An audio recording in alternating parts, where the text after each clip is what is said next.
Hello everyone, দেখো আমার নীলকণ্ঠ গাছে কত কত ফুল হয়েছে। প্রতিদিনই ফুল হয়। তো পুচকুটা আমাকে একটা ফুল ছিঁড়ে দিয়ে বলছে, মনি কানে গোজো।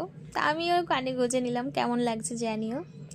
যাই হোক, আজকে আমরা এক জায়গায় যাচ্ছি, কাজেই যাচ্ছি। কোথায় যাচ্ছি? মনোরমায় যাচ্ছি। দেখো প্রায় আমরা চলে এসেছি, কোটমোড় পার হলাম। আর এই যে দেখা যাচ্ছে মনোরমা।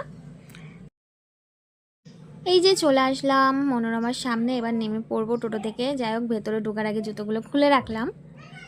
তো দেখি ভেতরে গিয়ে কত কি টাইম লাগে, কিন্তু আমাদের বেশি সময় লাগেনি, কারণ একটা চেনা পরিচিত লোক ছিল ওখানে, তার জন্য।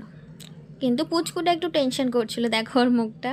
ও ভাবছে আমার সাথে কী না কী হবে। যাই হোক, আমরা চলে গেলাম টেস্ট রুমের সামনে। তো ওরা ভেতরে ঢুকলো, আমি বাইরে ওয়েট করছিলাম ওদের জন্য। তো একটু বোরও হচ্ছিলাম একা একা, তাই বলে একটু ভিডিও করি। দেখো টেস্ট হয়ে গেছে, কিন্তু ও খুব খুশি, একটুও ভয় পাইনি। যাই হোক, আমরা চলে যাচ্ছি বাড়ির দিকে। তার আগে ওকে কিছু কিনে দিলাম, ওকে খাবার কিনে দিয়ে আমরা বাড়ির দিকে চলে আসলাম। দেখো আমাদের রেলগেট চলে এসেছি। যাই হোক, ভিডিওটা কেমন লাগলো জানিও। বাই।